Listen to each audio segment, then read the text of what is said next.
Welcome to Everyone Loves Guitar, where we sit down and talk with interesting professional guitar players, uncover their stories, and discover what makes them tick. If you love guitar, music, and the backstory of people's lives, stick around. You're in the right place.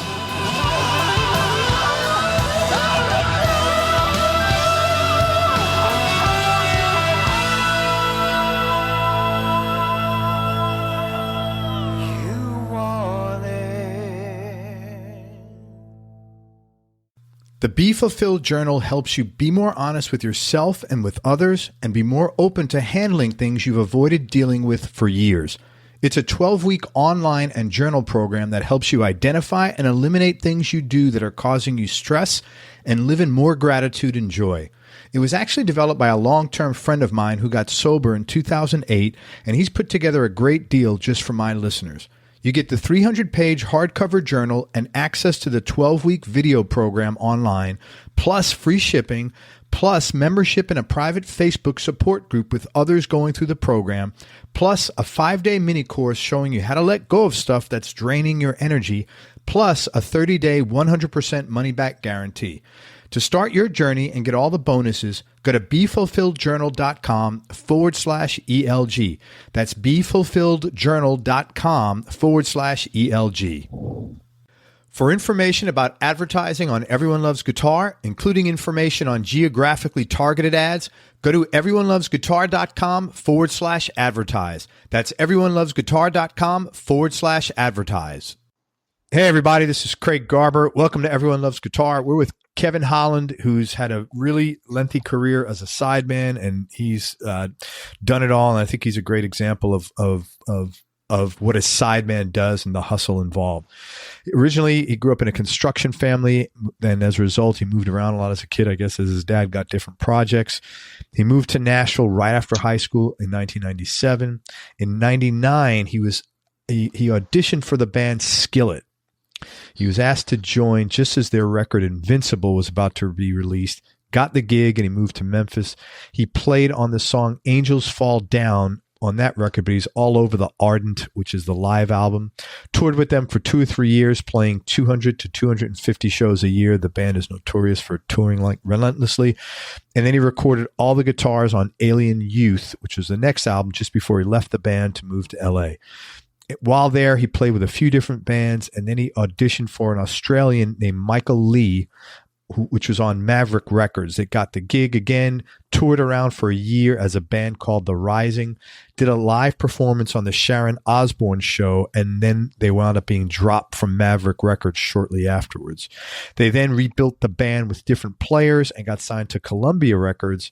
Unfortunately, the record was never released, but Kevin was smart enough in the meanwhile to be building up a session business. Hey, let me ask you a question while I'm talking about it. What was Sharon Osbourne's show like? Sharon Osbourne's show was a lot of fun. She was really cool to us, really nice. Her whole setup was really great. The only thing I remember being funny about it was her dogs were running free all over the studio, which was fun. But at some point it might have been the rehearsal or the actual performance, I can't remember. I kind of had to gently nudge one of her dogs off my pedal board. Decided that was a comfy place to lay. Yeah. And that's something that doesn't happen every show, does it? No.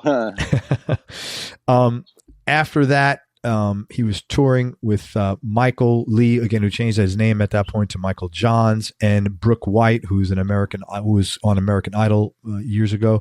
He still tours with Jason Castro and played on his record for Atlantic, which was produced by John Fields. And he also still plays with Brooke White. He's been with her for 11 years and just finished guitars on her new record.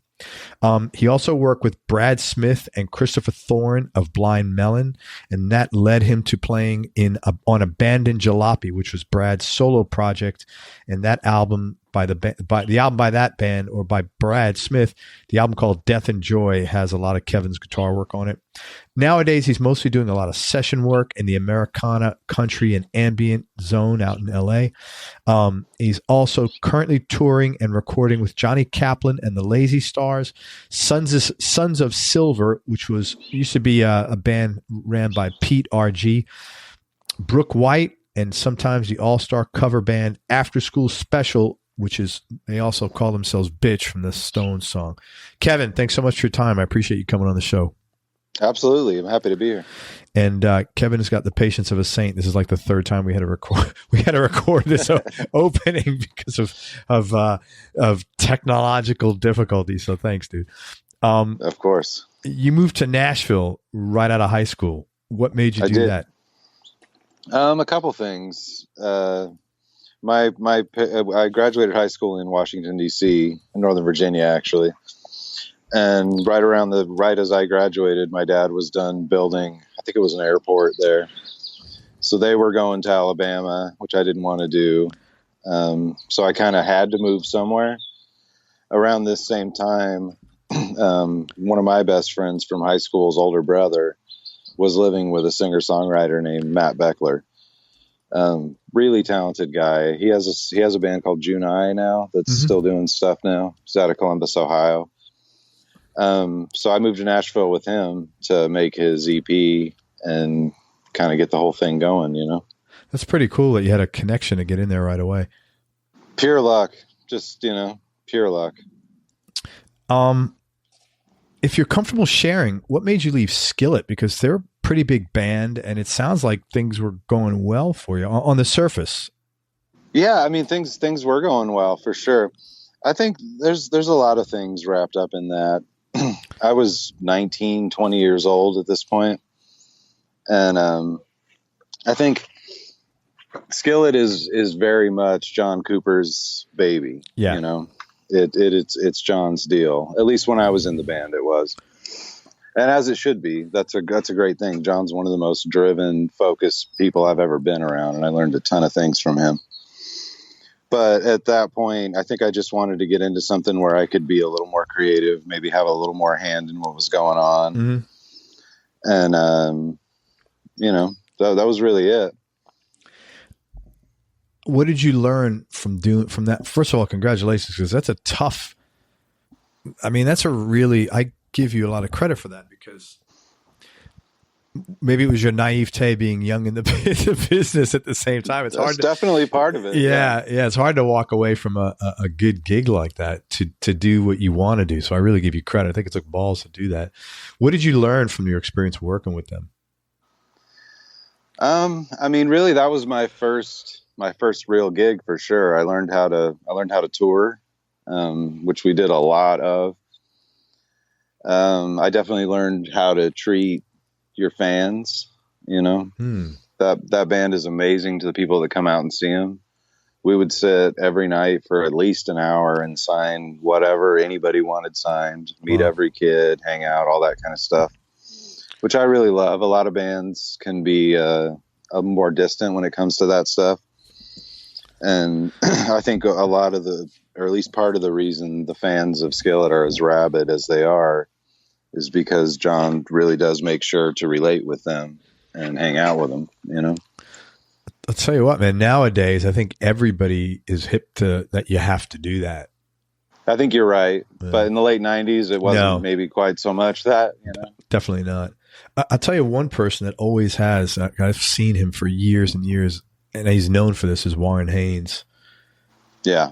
I remember, I've got a picture of me and my son, who's almost 29 now. And, this is probably 15 years ago that Warren waited out, it's just like they play 3-hour sets or 3.5-hour sets, man. It was amazing. And then, same thing we were just saying, an hour and a half outside signing autographs. Yeah. Very similar. We were always headlining a lot until the last couple tours I did. We never even took out an opening band. It was just us for at least 3 hours. That's amazing. And you're doing that 250 nights a year. At least 200, but somewhere in between there, 200 to 250. That's amazing. There's a lot of touring for sure. That's a lot of work, man. Wow. You got to be committed to that. You got to be, as you said, the key word, driven. Mm-hmm. There would be periods where we're like, okay, there's going to be a month off here. Without fail, it seems like within a week, John would be like, hey, man, we're going to go do these shows. I'm like, okay. Oh, wow, yeah. So you left Skillet. Did you know, okay, I'm going to move to LA? Like, was that part of your plan? I'm going to leave Skillet and move to LA, or like you just figured that out afterwards? It was. I think it was the last tour, at least. If not, it was really close to the last tour. We took out Bleach and Johnny Q. Public. And I became friends with some of the guys in Johnny Q. Public. So the bass player and the guitar player from Johnny Q. Public and me started a new band and moved out to L.A. Okay.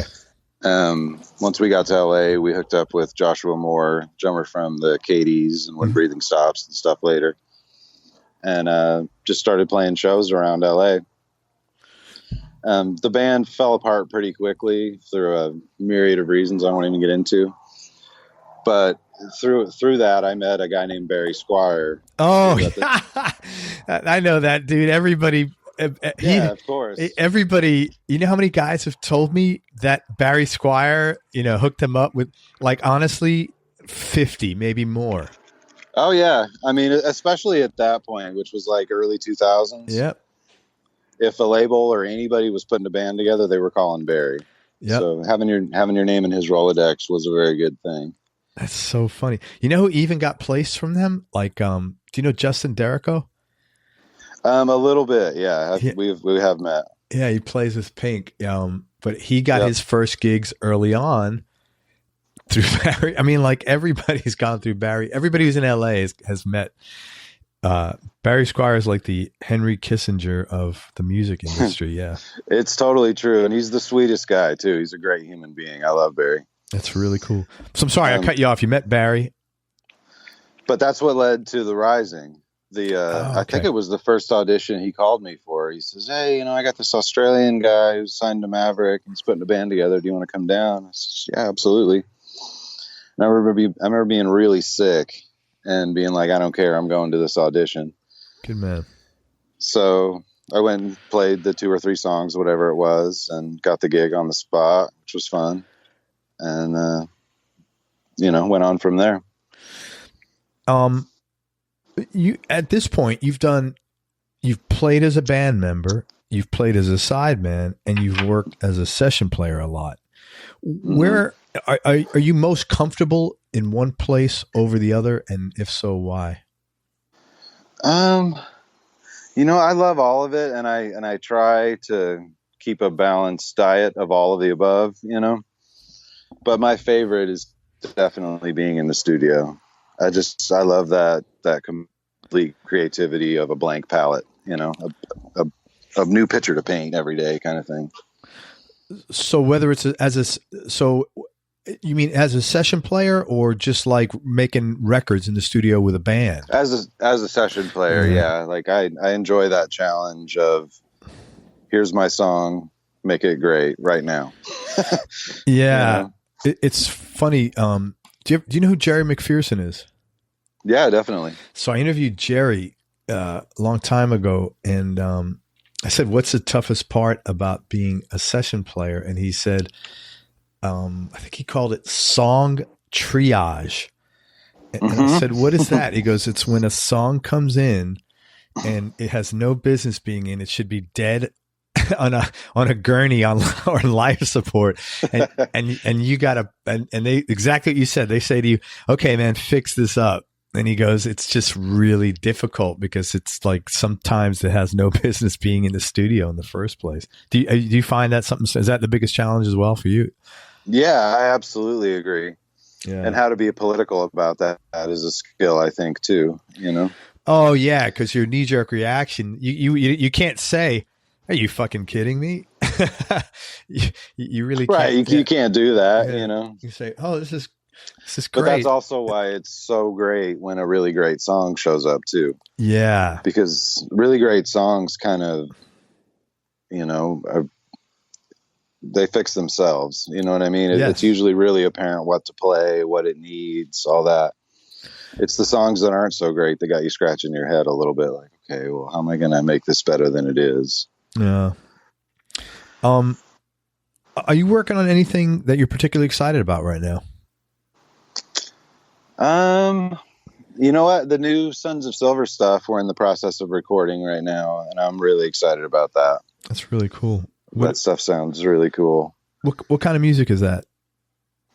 It's rock, not super hard rock. Maybe like U2, Coldplay, with a little, oh man, I'm going to blank on the name now. Black Rebel mixed in there. Mm-hmm. And is that what Pete RG was doing when he was like Pete RG? No, it's kind of evolved over I'm not sure how many years I've been playing with him now. The drummer, Dave Cruzen, called me a couple of years back and said, I'm playing with this guy. Do you want to come play? And I said, yeah, absolutely. I'm down to do whatever you're doing. Yeah. So that's how that started. But it was very much great songs. He's a really good writer, but it was more like acoustic, finger picky, singer songwriter, him and his wife duo kind of thing. And then throughout the process of the, 3 EPs that we've done so far, I think it's kind of progressed to more of a rock band sound, maybe a little darker, a little more ambient, a little more trippy. That's cool, man. Stuff like that. So where did you grew up in a bunch of different places? I'm assuming that's because your dad moved around for different projects. Exactly. Yeah. He built like prisons, airports, stuff like that, like bigger buildings, you know. That's massive, man. It's amazing what he does for sure. Is there like a place you could say where you grew up, or it's over a couple of places maybe, or? I think as a kid, the longest I spent anywhere was Philadelphia. I was there for 5, maybe 6 years. Very cool. What, do you like Philly? I do like Philly. Yeah. I like Philly a lot. Do you miss that cold weather? I haven't lived there. No, I don't. I don't at all. That was one of the big draws to moving to California for sure. Yeah, I could see that. Because Memphis winters aren't that fun either. And then that summer heat is brutal. Oh, dude, I'm in Florida, and I'm originally from New York, so the humidity's gotten worse and worse and worse. Like, and we have bugs now in January. We never had that before. So it was funny. I was in San Diego just 2 weeks ago or 3 weeks ago now. I couldn't believe how beautiful it was there, man. No humidity, zero humidity. It was, I'm not used to it. Yeah, it's definitely the draw for being here for me. I mean, outside of the business being here and all that. Sure. How'd you start playing music? Like, what led you to picking up a guitar? It's weird. Like, as a kid, I was obsessed with it for some reason, like long before I had one. I did have a cousin who was, 6, 7 years older than me, and he played. And I remember thinking that he was the coolest dude on earth because he had an electric guitar and knew how to play it, you know? He was. He was, still is, you know? But yeah, I don't know. There was something really drew me to it. I mean, when I was really small, my dad would come home from work and he'd shut off all the lights in the house and he'd put on Dark Side of the Moon or records like that. And we'd just lay there and chill and listen to this music. That probably had something to do with it too. That's funny, man, that your dad would put that on and close the lights and everything. And he wasn't smoking weed. I don't think so. That's wild, man. I don't think so, but I don't know. That being said, I grew up, and that's like my number one album, my Desert Island Disc, and I can't tell you how many times I've listened to it with my kids. So, in fact, we did you ever see that movie? I don't know if you're into Pink Floyd. There's the making of Dark Side of the Moon. Oh yeah, sure. Yeah, so I saw that on Netflix a while back, many years ago, and Roger Waters was saying how he wrote that song. The Lunatic is on the Grass. He said, I wrote it because I was sitting behind the King's College Chapel in Cambridge where they went to school, and there was a big plot of grass and there was a sign there, don't step on the grass. And I never understood this. Like, you had this beautiful grass and you're saying, don't step on the grass. So what was really cool is my wife is from the UK, and maybe when my son was 10, so this is almost 20 years ago, we went there and we went to Cambridge, and I went to King's College Chapel and I sat on the same bench and I bought headphones, with like 2 cords. So then it wasn't even an iPhone. It was like an iPod, maybe, I guess. And I bought an iPod, or maybe even, a Walkman for all I know, but like spinning a CD. And I put the headphones on. Me and my son and I, we just sat there listening to it right where he wrote it. So it was pretty, it was like an epic. Yeah. Yeah, that's very cool. Yeah, for like a guy like me who's thrived on Gilmore for 40 years, it was really pretty cool. So, sorry, man, it's about you, not me, but I just love No, I love that. I love that story. Yeah. And I have a 5-year-old son now. I would love to do something like that with him. Oh, it's man, very cool. it's so cool. It was so cool. I've done like I've gone to concert. We went to New York and go to see the Allman Brothers and just, stuff like that. And it's just fun, man. Especially now that he's older, like I said, he's 29. I'm really glad I did that stuff when they were little and I've done other stuff with my other son too. So, I'm glad I didn't pass For that sure. up. Yeah, because we got good memories. My 5-year-old's obsessed with AC/DC now. That's his jam. That's awesome, man. Yeah, I'm proud. That's What's wrong with that? Halloween costumes to dress up as, Angus. That would be pretty cool. That's a great idea. There you go. Okay, so you just started playing and you obsessed about it, and your parents were supportive of it. They actually weren't. Oh, they weren't. Interesting. I grew up they really weren't. Yeah.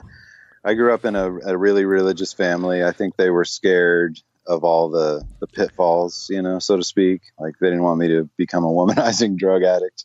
I think that was their view of musicians at the time for whatever reason. But yeah, they were terrified of it. They definitely really didn't want me to do it. I remember having to make a deal. It was the summer before my 9th grade, I think. And I told them, all right, I'll do all the work and I'll get straight A's. But if I do, I get to get a guitar, and they were like, yeah, sure, fine. Because they didn't think I would do it. And I totally did. So very cool, man. And were they supportive about it after that? No. You couldn't get a break, man. It took a while, It was it's interesting because really early on, my dad had a massive record collection, was, long-haired carpenter guy. And at some point, there was a church that they were going to where things got weird. I remember there was a day where, like, my dad boxed up all his records and put them in a box on the curb and just let the trash guy take them. Oh, my God. First pressings, like stuff that's worth dough now, for sure. He had a really serious component stereo that he'd put together and stuff, was way into it.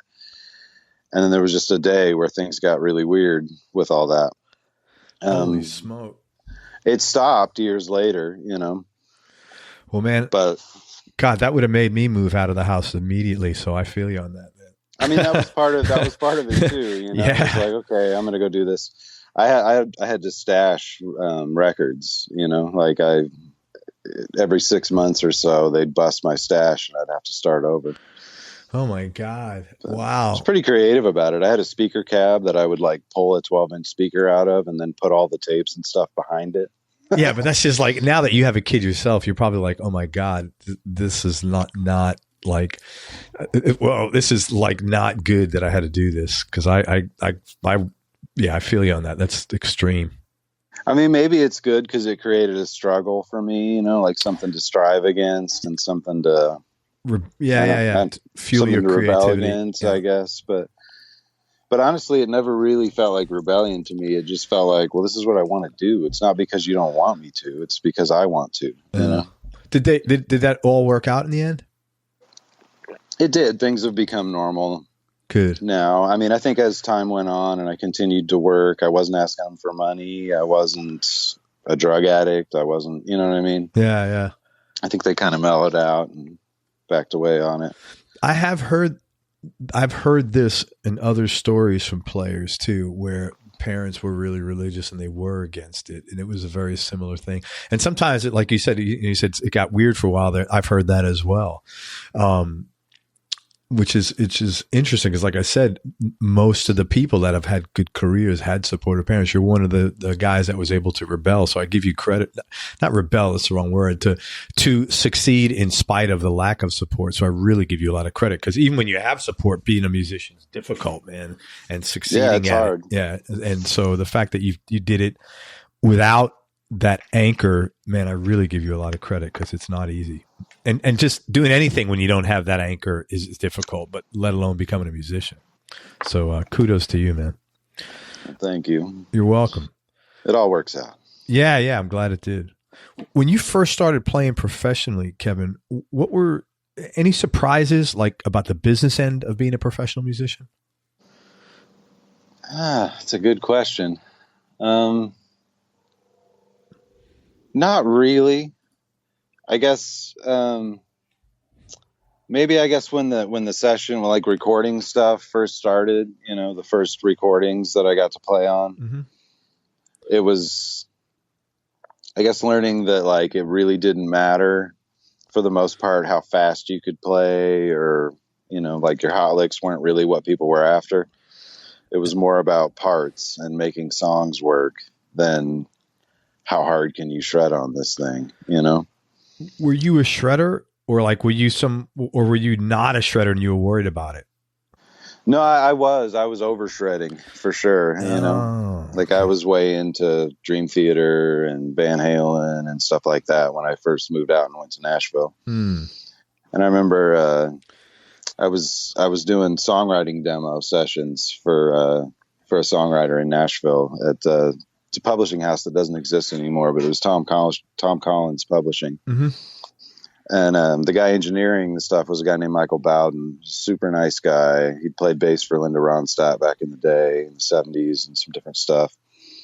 Had been in another band with some guys from the Eagles and stuff, but just a really cool guy, older guy who knew a lot of stuff. And the first take of the first song, he hits play, and it's 2-inch tape because this was back then. Sure. But, we play the whole thing down. And he comes over the talk back and he says, "Hey man, can you practice your hot licks at home and give me a part I can use on this song?" Thanks. And I'm 18 years old at this point. First time I've ever been in the studio. And I remember like after the deflated feeling went away, just being like, he's totally right. And he's actually doing me a favor and giving me this information, Yeah, that's really, and it's been super valuable information for me because, there's times you get to shred and that's great. I'm down for it if it's solo time and whatever, but just understanding that angle on the game, that it's about parts and melodies and stuff that you can hum and air guitar and all that kind of stuff. That is a really good lesson, man. Very, I love the people in Nashville. This show kind of started pretty much in Nashville, and everybody there, it's such a supportive community, man. I really love those guys.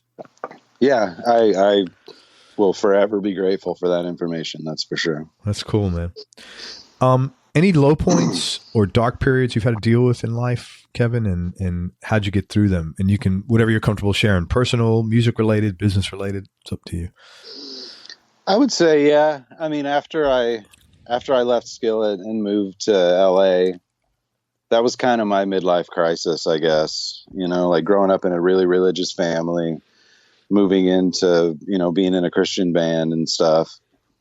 And when I moved to LA, that was definitely my rebellious period. I'm going to lose my mind and rock and roll yeah. kind of thing, And I had gotten married really young. That marriage ended in LA. How old when you first got married?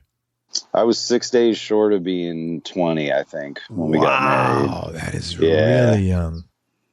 Yeah, way too young. Way too young. Yeah. And then immediately went on the road for 200 days plus for 3 years. That was doomed. Yeah, it's hard enough to do if you're like older in an established marriage, man. Yeah, exactly. Yeah, that's wild. So I would say that would be the low point where I tried all the pitfalls, I guess you could say. Sure. And but it really wasn't that long of a period of time for me to be like, okay, this is not sustainable and it's not even fun anymore. It's not really who I am, Yeah. Wow. It's funny, man. I got married young too. I thought I was young. I was 23 and that marriage didn't last either. I think it's almost impossible to get married young. And I mean, with really rare exception, it's really tough, I think. It is. Yeah. There's a lot of changes that happen in those years, Yeah, man. You change you change all the time. You change between 20 and 30, 30 and 40, but I think the changes between 20 and 30 are really drastic. Yeah. Like I know me, 19 to 25 is huge. Yeah, man. It's just, yeah. Wow. Well, good for you, man. I'm glad you got through all that shit. And you're married now and you have your 5-year-old, right? I am. Yeah, totally. Congratulations. Did it right this time. Good for you, man. How long have you been with your wife? Let's see. Probably 13 years. Oh, dude. Awesome, like man. That's very cool. Congratulations. Mm-hmm. That's really cool. So if you had to go back and give your younger Kevin Haaland advice, what would you have said? Don't get married at 19 for sure. Other than that, I don't know, my trip through music has really just been word of mouth and meeting people and being lucky enough to find myself in good situations, But you got to be a good player, and you must be an easy hang too. I do think that is part of it, like I can't really speak for myself, but I do think with the other people I see around, being an easy hang is huge. That's what everybody says, the number one thing. Because you're really going to live with this person, when you hire them. It's not just that you're going to play music with them. You're pretty much going to live with them for months on end, I hear you, man. That was funny. Don't get married. Do you know Pete Anderson? No. He's in LA, played with Dwight Yoakam for years, and his solo career, produced tons of records. Amazing. Just really, really good player. And I asked him that question. He goes, get a prenup. Mm-hmm.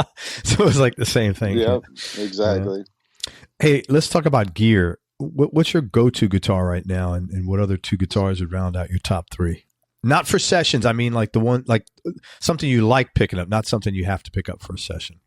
Sure. Yeah. I mean, my favorite is really the first real guitar I bought. It's a 2001 Les Paul Standard in wine red. I've since got it all the wiring, completely rewired it. It's got aux 4 pickups in it, which I can't recommend highly enough. Those things are incredible. Which set did you get? Just the regular PAF. I think they're Alnico 4s, and the bridge is about 7.5. I mean, sorry, the bridge is 8.1, and the neck is like 7.5 or something like that. So pretty standard old school PAF-y kind of sound. Yeah, a lot of people have recommended the aux 4s. They're out of England, I think. They are, and they're a little hard to find here. There's a place out of Nashville you can get them, and there's one shop there in LA that carries them. Carter has them like dozens. Exactly. Yeah. And there's a place here in LA called the Amp Shop that had one set that I now own. That's cool, man. What else? And I guess my number 2 would probably be I have an American Standard Telly that I play a lot. Just black with a tortoiseshell pickguard. Mm-hmm. I think I put DiMarzio 615s in that. So they don't hum, Mm-hmm. And those sound great. And then after that, I have a 335 that I love, Tobacco Burst 335. It's a 2004, I think. Yeah, I have a 335. I absolutely love it. It's like a 2014 or 13. I think. I love that guitar, man. I play that the most. It's just so classy. It just sounds so good. And you can really do almost anything with that guitar. And those tone knobs are so incredibly responsive, man. They really are. I actually always rewire Gibsons. For some reason, for a long time, Gibson's been putting 300K pots in the volume. And I immediately switch them out for 500s. What does that do? It just kind of opens the whole thing up to me. There's a clarity in the high end that comes back when you do that. That I think is a really good thing. Makes it sound a lot more like the old ones, for sure. I kind of went on a quest with that Standard as I was in studios, and I would, be able to play some older guitars that were laying around, and just kind of started thinking, well, what makes this thing so much better sounding than what I have? And the first thing I realized was those 498 T pickups. It had the hot ceramic ones in it. Oh, those are really that you had that in your. So it's a Les Paul class. It's a Standard, you said. It's a Standard, yeah, but it came with those, the 500T or whatever. And the 498, yeah, those are usually in the Classic. Yeah, it's interesting. They're really compressed and really gainy. They're really hot, yeah. Yeah, it's not my thing really. They sounded killer dirty. Yeah, but not so great anything else. So I've really become a fan of lower wind, lower output humbuckers. You know what I mean? I have a million ways to make it dirty. Oh, yeah. I like that clarity. It's funny. I have a Classic with those pickups in it, and I just getting, a set of PAFs from DiMarzio, actually. And for that same reason, because I love the guitar. I mean, it feels good. It's like I don't want to get rid of the guitar because it feels right. And it sounds good even acoustically without plugged in. So I just need to get rid of the pickups. So, yeah, same trip. Well, the Aux 4s, man, I got to say, those are my favorite. I've been through the Lawlers, which I like. I still like the Lawlers. Been through Duncan Antiquities, which are also great.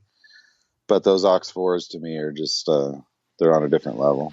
Well, this is the first pickup, so I got a while to go. This is my journey. I go from the DiMarzios to the next, And Aux 4s on my list. I haven't heard the DiMarzios. Those are probably great. I love the DiMarzios that are in that telly. Definitely. The 615, she said? I do, yeah. I like those a lot. That TV yellow guitar, tell me about that, because it's gorgeous, man. I love that color. Thank you. Yeah, that's a 2004 special,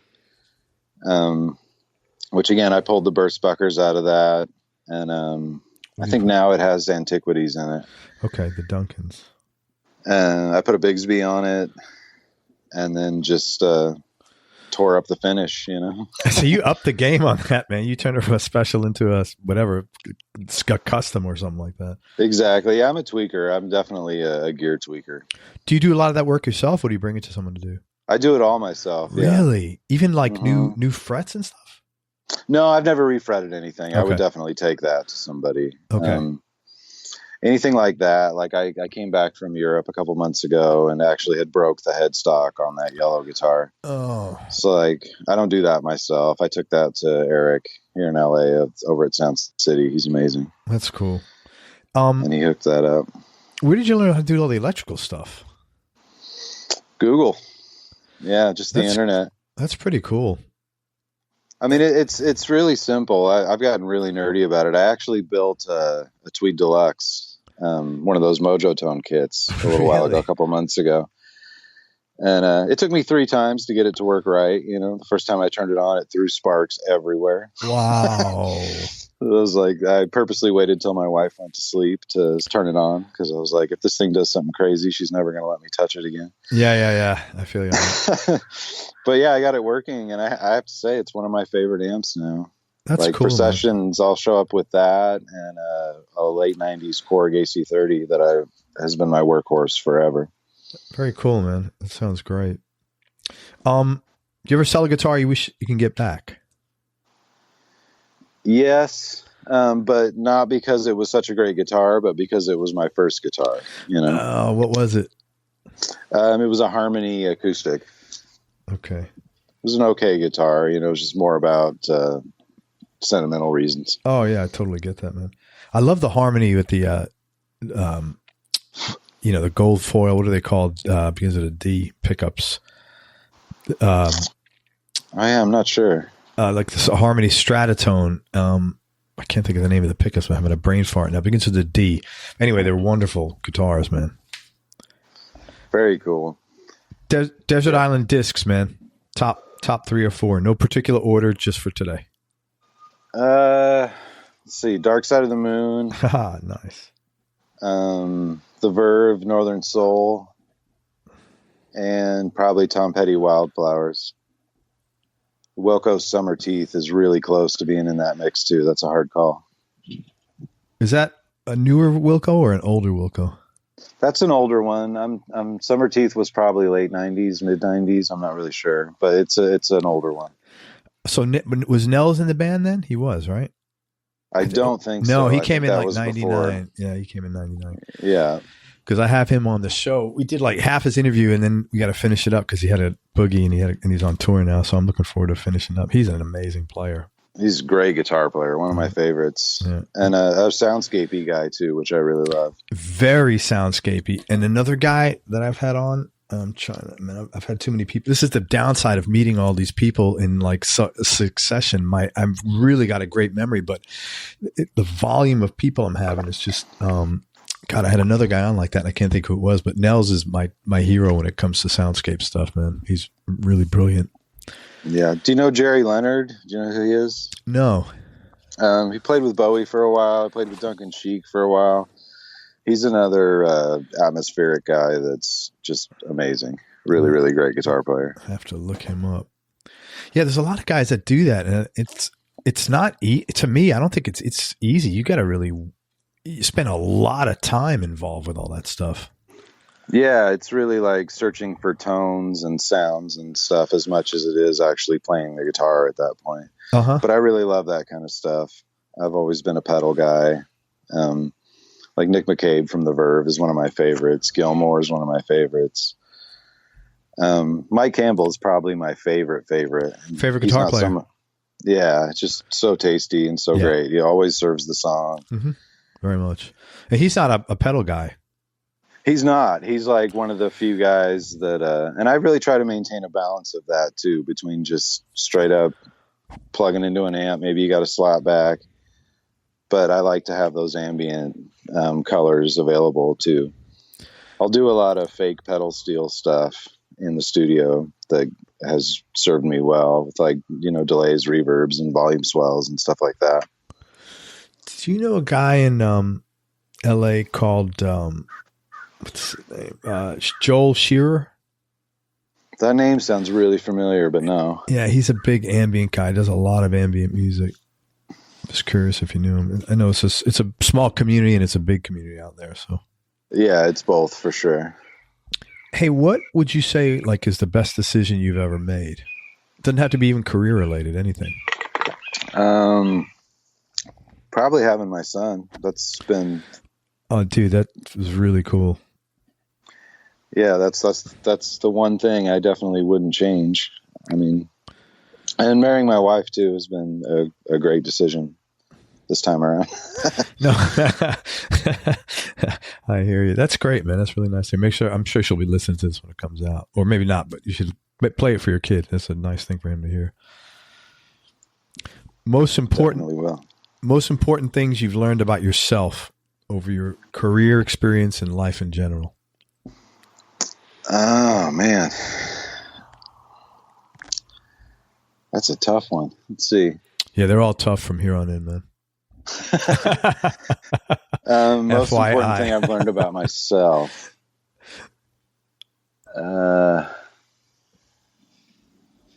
Probably that as much as I don't enjoy networking, I love people, but I don't enjoy the actual like self-promotion aspect of things. Yeah. It's 100% necessary and you have to do it, Let me ask you this. You're pretty straightforward with things.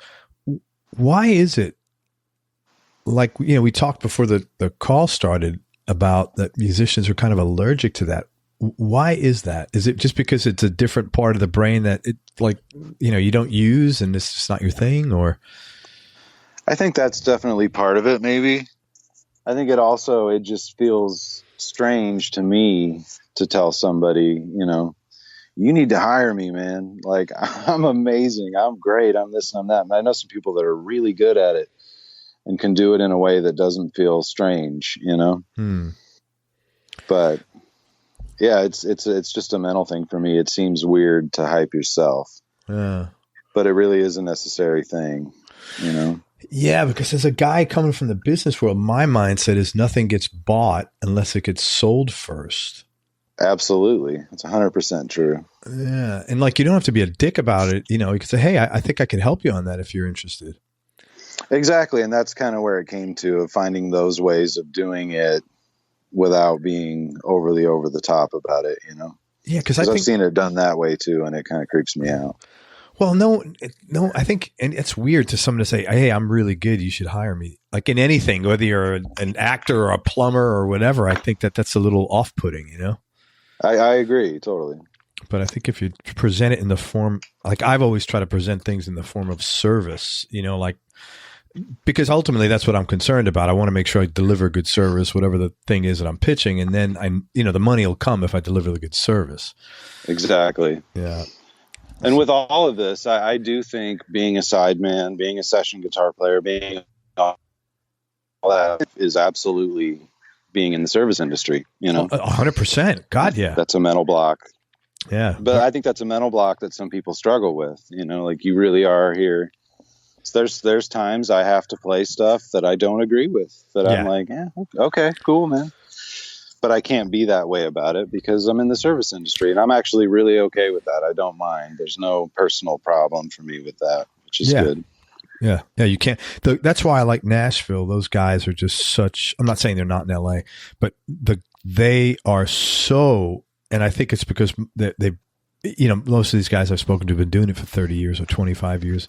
They're so service oriented. They so realize it that, exactly what you just said. I don't like doing this stuff some of the time, but I'm in the service business. So my opinion is literally irrelevant and moot. Absolutely. Yeah. And I'm thankful that I started in Nashville because that's definitely where I learned that, Yeah. Who'd you work with? Anybody in particular that you work side by side or maybe mentored you or taught you anything in there?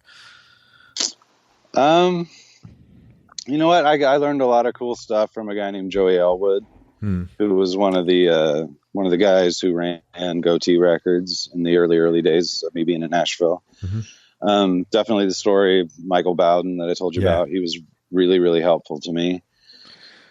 Give me something I could use. And what do you say? Leave the. Yeah, I can't remember exactly, but it was basically like, practice your hot licks at home and give me a part I can use on this song. Yeah, practice your hot licks at home. That was hilarious. It was hilarious. But he was dead on right, you know? Yeah. And excellent information to have. Man, then, I wasn't actually in Nashville that long. I was out to Memphis with the Skillet thing about a year after I got to Nashville. Real tough question, man. What do you like most about yourself? It's another one for musicians. It's tough. That is tough. I don't know. I guess that I genuinely do want to be nice to people. It's not something I have to put on. Mm-hmm. Like, I prefer that everybody be that way. I don't like the, there's been various producers and things over the years that I won't mention. And some people's style of doing that is to be mean and lay down a tyrannical overlord kind of vibe as a way of getting the work done the way they think it needs to be done. And I do understand that, of like needing to find ways to maintain quality control and make sure that it's what it needs to be, regardless of how the artist feels or whatever else. I mean, I get that. But I think you get more from making people feel comfortable and built up and confident than you do from beating them down. Yeah, I think so too. My mom used to say, get more from honey than vinegar or something like that? Yeah, exactly. I was actually trying to think of what that quote was too. But yeah, that, exactly. That's like, once, I thank goodness it doesn't happen a lot, but once in a blue moon I get somebody just really snarky comments they leave on YouTube or whatever. Right. And I always think of my wife, like, Craig, kill him with kindness. And I would never waste my time ripping into somebody or my stress. I wouldn't, that's a waste of my energy. But if you kill them with kindness, it's just, even with someone that's a dick, it always is better for them and for you, Right. Totally. And you know what? Maybe moving around a bunch as a kid helped me with that mentality. I happened to be a guy who came in, assess the situation, and try to fit in, Yeah, that's very true. That's a half full attitude, man. Because I try to be that way for sure. That's great, man. Because moving around is probably not easy. No, it's not. You're always the new kid. There's always a level of bonding and comfort that the other kids have that you don't, Yeah. But at the same time, I do think I acquired that skill of being able to get along with people quickly and assess the situation and sort it out, Very cool, man. Speaking of that, what's your best childhood memory? Ooh, probably the day I got that first guitar. the Harmony? Yeah. That was huge, That's cool, man. Just tell me something. Go ahead. Sorry. Oh no, that's it really. It's just, that culmination of dreaming about something for so long and really feeling like I knew I could do it if I could just get a hold of one, which is weird. I don't know why I felt that way. I think it's great. I think that's really cool. I think I think that's half the battle in anything that people are doing. You know, if you think you can, you can. If you think you can't, you can't. Yeah, I do agree with that too. Positive thinking is everything. Do you have any non-musical superpowers? I'm a mean bacon cooker. Really? What do you like to bake? Yeah, like I get serious about cooking bacon. Baking, like bacon. Yeah. Not like baking, but like pork. Bacon. Oh, like BACON. Yeah. Very cool. Yeah, exactly. Now, my wife's a huge baker, but me, I'm more of that kind of thing.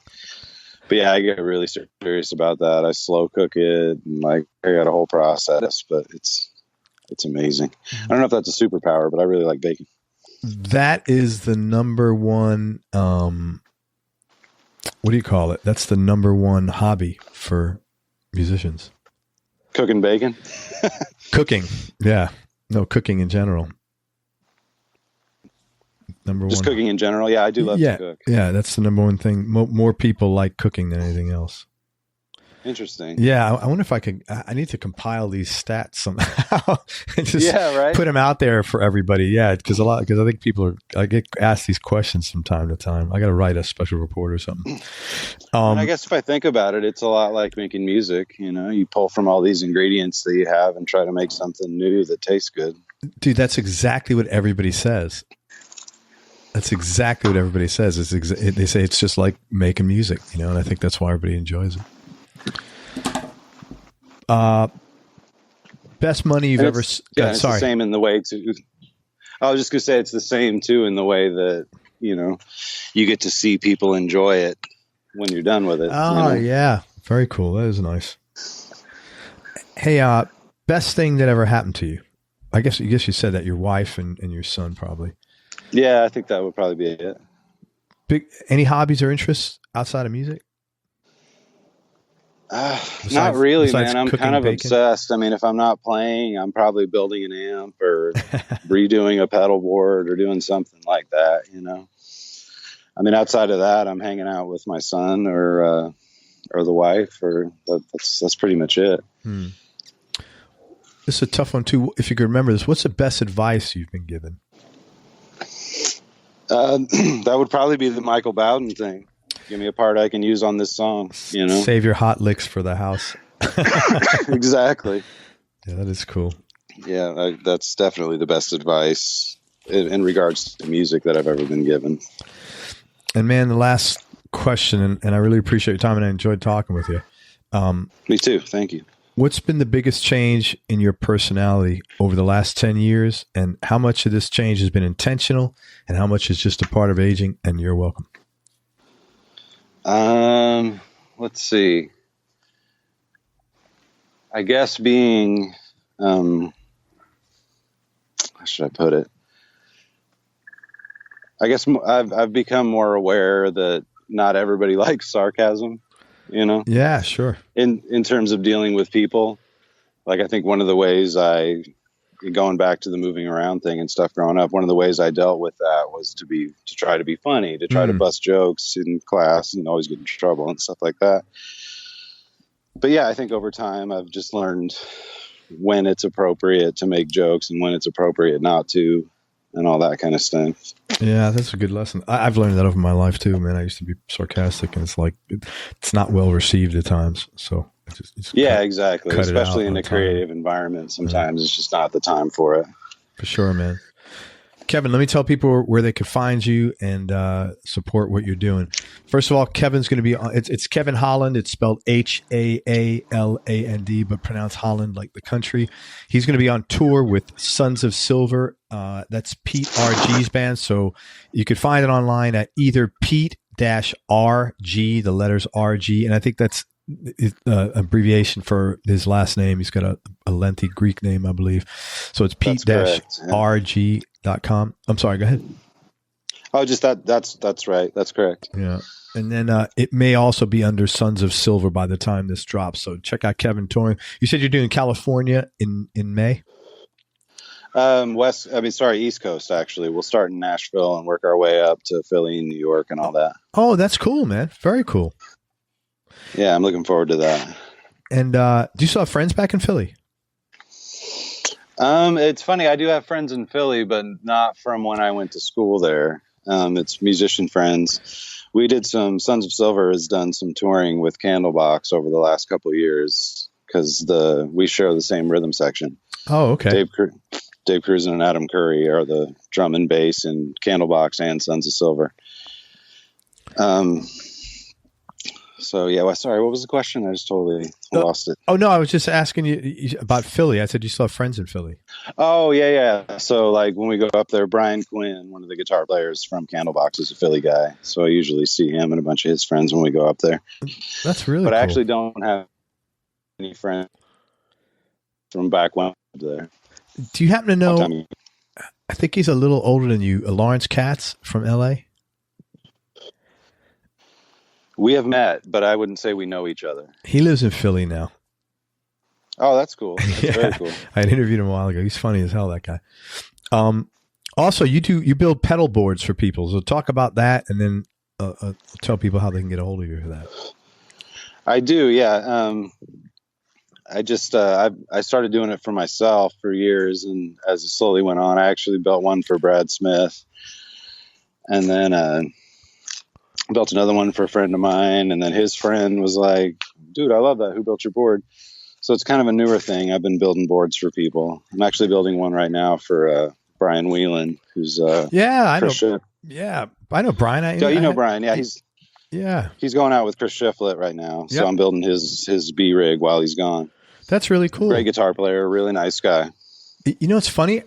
I don't know why, but when I was getting ready to talk to you, I said, man, it feels like had no reason to say this. I said, this feels like I'm talking to Brian Whelan. I didn't even know you. I didn't know anything about you. And I said, isn't that weird though, that I kind of felt that there was like this connection between you and Brian? That is weird. Yeah. Totally. I've got all his pedals in my house right now. Wow. That's wild. He's a really nice guy. Really, really sweet guy, man. Really nice guy. Great player too. Yeah, very, very much so. If anybody wants to connect with Kevin, he's a professional musician building pedal boards, so he's probably in a great position to help you out. Hit him up on Facebook or Instagram, and his Facebook and Instagram is both under Kevin Haaland. Again, it's Kevin Haaland. And also he is available for Skype lessons. Again, hit him up in the same place. And if anybody is looking for him to do some session work, and he can obviously play anything, but he does a lot of session work in the country, Americana, and ambient space.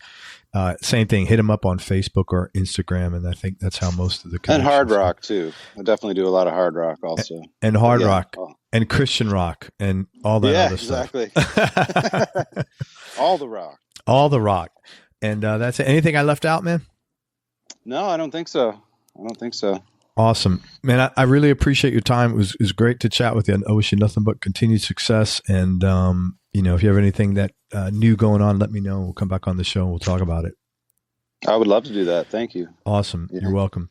Everybody, thank you so much for listening. If you enjoyed this interview, please share it on your social media channels. We appreciate your support. Thanks again to Kevin Haaland for spending time with us. I really appreciate it. Again, check him out on the road with Sons of Silver. And if you're interested in pedal boards, sessions, or Skype lessons, you can hit him up on Facebook or Instagram, again, at Kevin Haaland, Haaland. Make sure you go to everyonelovesguitar.com, sign up to get on our newsletter list so you and I can connect. And most important, remember that happiness is a choice, so choose wisely. Be nice, go play your guitar, and have fun. Until next time, peace and love. I'm out. We hope you enjoyed this show. If you did, subscribe to the Everyone Loves Guitar podcast, and you can do this online at everyonelovesguitar.com or on iTunes. And if you like the show, please leave us a 5-star positive review. The more 5-star reviews we get, the higher our show ranks, and higher rankings mean we get to continue speaking with cool, interesting guests on our show.